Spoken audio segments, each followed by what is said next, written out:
ने पूछा है कि ये शूद्र पैदा क्यों हो गए, ये हरिजन पैदा क्यों हो गए हैं। पैदा हो जाने का कारण है दुनिया में वर्ग सदा से हैं, क्लासेस सदा से हैं, लेकिन वर्ण हिंदुस्तान की अपनी ईजाद है। वर्ण दुनिया में कहीं भी नहीं। वर्ग सब जगह है, गरीब है, अमीर है, लेकिन शूद्र और ब्राह्मण और क्षत्रिय और वैश्य जैसा वर्ग कहीं भी नहीं, वर्ण कभी भी नहीं।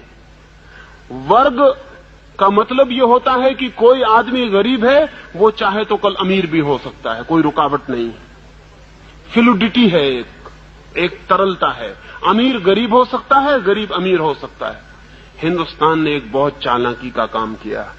उसने गरीबी और अमीरी के बीच फ्लूडिटी, जो तरलता थी, वो खत्म कर दी और उसने निश्चित वर्ण पैदा कर दिए। वर्ण का अर्थ है ठोस हो गया वर्ग जिसमें बदलाहट नहीं हो सकती, जम गया वर्ग, फ्रोजन क्लास। शूद्र को, गरीब को उसने कह दिया, दीन को, हीन को उसने कह दिया कि बस तू जम गया, अब तेरे भीतर से बदलाहट नहीं हो सकती, तू ऊपर नहीं जा सकता। ऊपर की क्लासेस को इससे फायदा हुआ क्योंकि नीचे की क्लासेस का कंपटीशन, प्रतियोगिता खत्म हो गई। हिंदुस्तान ने एक तरकीब ईजाद की प्रतियोगिता खत्म करने की।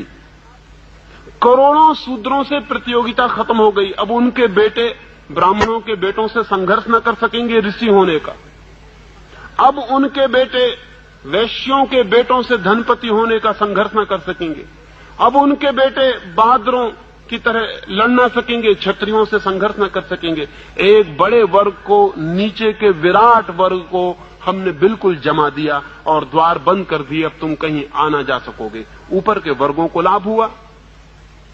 फिर क्रमशः हम जमाते चले गए। शूद्र के बाद वैश्य को हमने जमा दिया और उससे कह दिया धन तेरी दुनिया है, इससे आगे तू नहीं बढ़ सकता। यश और ज्ञान तेरी दुनिया नहीं। क्षत्रिय को कह दिया कि यश तेरी दुनिया है लेकिन ज्ञान तेरी दुनिया नहीं है। और सबके ऊपर वो जो ज्ञानवान है, वो जो पंडित है, वो जो ब्राह्मण है, वो बैठ गया। ये वर्ग जमा दिए, इससे प्रतियोगिता खत्म हो गई और समाज जड़ हो गया। हिंदुस्तान को वर्ण से जितनी मृत्यु मिली, जितनी जड़ता मिली, उतनी किसी और चीज से नहीं मिली। इसका फिर परिणाम अनंत रूपों से घातक हुआ। हिंदुस्तान पर हमला हुआ।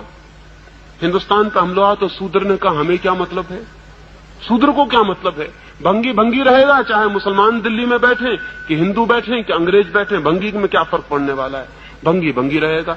भंगी ने कहा हमारा भाग्य तो तय है, तो कोई भी राजा हो हमें क्या हानि है, हम तो अपने चलते चले जाएंगे, जो हम करते हैं करते चले जाएंगे। हिंदुस्तान की विराट जनता वर्णों के कारण हिंदुस्तान के जीवन में अरुचि से भर गई, विरागपूर्ण हो गई। हिंदुस्तान कभी गुलाम ना होता अगर हिंदुस्तान में शूद्र न होते। हिंदुस्तान कभी गुलाम ना होता अगर हिंदुस्तान में वर्ण न होते। हिंदुस्तान की वर्ण व्यवस्था ने हिंदुस्तान में ऐसे तबके बांट दिए कि एक आदमी को कोई जरूरत न रही चिंतित होने की। सिर्फ थोड़े से लोगों को चिंतित थी, क्षत्रियों को, कि हम अपने राज्य को बचाएं, बाकी पूरे देश को कोई प्रयोजन न था। गरीब को क्या प्रयोजन है अमीरों के झगड़े से, कोई प्रयोजन नहीं है। वही तो अभी भी हो गया, फिर से वही हो गया। अंग्रेज हिंदुस्तान से गए, गरीबों ने सोचा था हमें कुछ मिल जाएगा, फिर उनको पता चला कुछ नहीं मिलता। अंग्रेज पूंजीपति बदल जाता है, हिंदू पूंजीपति उसकी जगह बैठ जाता है। गरीब अपनी जगह है, वो वहीं के वहीं है, उससे कोई फर्क नहीं पड़ता है। अमीरों के झगड़े हैं, ऊपर के झगड़े हैं, नीचे के आदमी को क्या मतलब है। ये हिंदुस्तान के हजारों वर्ष के शूद्रों की वर्ण व्यवस्था की टूट ने ऐसी स्थिति जमा दी कि हिंदुस्तान में कोई सामाजिक धारणा, कोई राष्ट्र, कोई नेशन, कोई भी पैदा नहीं हो सका। लेकिन जो लोग इनके विरोध में खड़े हैं वो भी मौलिक आधारों के विरोध में नहीं है। गांधी जी चाहते थे कि अछूत मिट जाए, लेकिन गांधी जी कर्म के सिद्धांत के संबंध में एक शब्द विरोध में नहीं बोले। और शायद आपको ख्याल में भी ना हो कि हिंदुओं ने जो व्यवस्था की है, हिंदुओं का दिमाग इतना सिस्टम मेकर रहा है, उन्होंने इतनी व्यवस्था की है सिद्धांतों की, सिद्धांतों के मुकाबले सिद्धांत बनाने के लिए हमसे बढ़िया लोग दुनिया में खोजने मुश्किल है।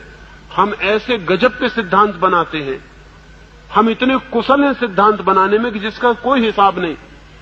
सूत्र हमने ऐसे ही खड़ा नहीं कर दिया, हमने पूरी मनोवैज्ञानिक दार्शनिक पृष्ठभूमि बनाई। हमारा कहना यह है कि जो आदमी जैसे कर्म करता है वैसा उसे जन्म मिलता है।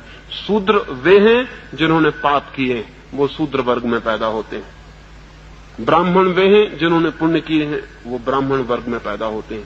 पिछले जन्मों में जिन्होंने जैसे कर्म किए हैं उनके 4 विभाजन, और उन 4 विभाजनों में लोग पैदा होते हैं। इसलिए शूद्र भी बेचारा राजी हो गया, उसने कोई बगावत नहीं की। उसने कहा कि ठीक है, हमने पिछले जन्म में बुरे कर्म किए होंगे इसलिए हम शूद्र हो गए हैं, अब अच्छे कर्म करेंगे तो अगले जन्म में ब्राह्मण हो जाएंगे। अगले जन्म की आशा में वो आज शूद्र होने को राजी हो गया। हिंदुस्तान का शूद्र राजी है, अगले जन्म की प्रतीक्षा कर रहा है। और हिंदुस्तान का दिमाग बेईमान है, जिसको भी राजी करवाना हो उसे अगले जन्म का प्रलोभन दे दो, वो राजी हो जाता है। जब तक ये कर्म की विचार सरणी न टूटे और जब तक हम इसकी पुनर्व्याख्या न करें, तब तक शूद्र को मुक्त होना बहुत मुश्किल मामला है। और बड़ा मजा तो ये है कि जिससे उसे मुक्त होना है वो उसी से बंधने की पूरी कोशिश कर रहा है। विनोबा जी या गांधी जी उसको उन्हीं मंदिरों में ले जाने के लिए प्रवेश दिलवा रहे हैं जिन मंदिरों से उसे मुक्त होना चाहिए। ये बड़े मजे की बात है। जिन हिंदू पुरोहितों से मुक्त होना है, गांधी जी और विनोबा जी कह रहे हैं कि उन मंदिरों में शूद्र का प्रवेश होना चाहिए। ये बड़ी क्रांति की बात है कि मंदिर में शूद्र का प्रवेश हो। किसके मंदिर में? उसी मंदिर में जिसने उसे शूद्र बनाया, उन्हीं पुरोहितों के मंदिर में जिनने उसको हजारों वर्षों तक पीड़ित किया और शोषित किया। मैं तो कहूंगा एक शूद्र को किसी मंदिर में नहीं जाना चाहिए। अगर सारे ब्राह्मण पैर पड़े तो भी नहीं जाना चाहिए, क्योंकि उस मंदिर में क्यों जाना जिस मंदिर ने तुम्हें तोड़ा और नष्ट किया और बर्बाद किया और शोषण किया। लेकिन गांधी जी और उनके सब साथी कहते हैं कि मंदिर का द्वार खोलो, हम शूद्र को मंदिर में ले जाएंगे। बड़ी क्रांति हो रही शूद्र को मंदिर में ले जाने की। ये ब्राह्मण का ढीला पंजा जो हो रहा है उसको फिर कसे जाने की तरकीब है। फिर ब्राह्मण के हाथ में पहुंच जाएगा ये शूद्र उसके मंदिर में जाते ही। आज वर्ण टूटने के करीब आ गए हैं, व्यवस्था टूटने के करीब आ गई। उसको फिर से नई शक्ल देके फिर उसको उसी व्यवस्था के भीतर रखने की कोशिश चल रही है। डर है कि कहीं शूद्र हिंदुओं के बाहर न चला जाए। लेकिन शूद्र को हिंदू के भीतर रहने की जरूरत क्या है? सच तो यह है किसी को भी हिंदू होने की जरूरत क्या है, किसी को मुसलमान होने की जरूरत क्या है? आदमी होना पर्याप्त है।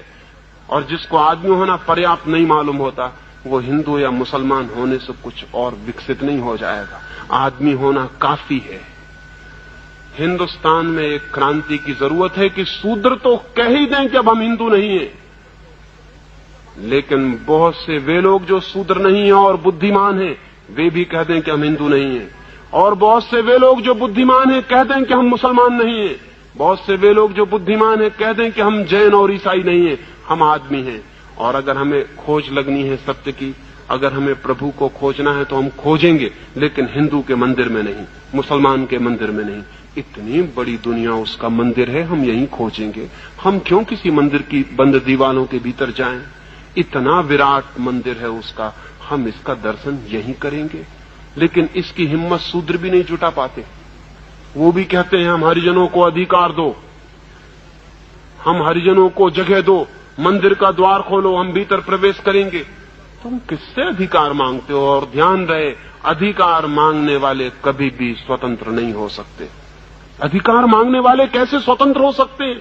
जिनसे अधिकार मिलेंगे वे उनके परतंत्र बने ही रहेंगे।